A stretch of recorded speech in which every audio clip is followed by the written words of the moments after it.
Hello, so good morning GTA Cars. Meron tayong 2 new patients yan. Tina-timing belt, yan, water pump, tensioner. Wala pa pala yung tensioner.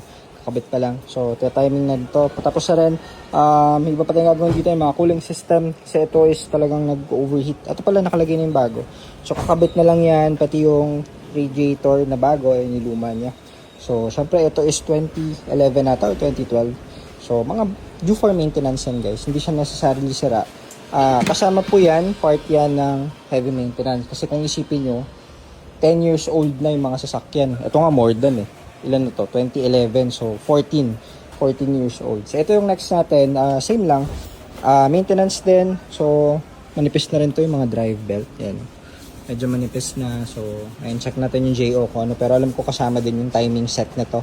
Tapos, recommend na rin natin siguro yung battery. Ayan, check natin yung mga voltage, pero lobo na rin kasi.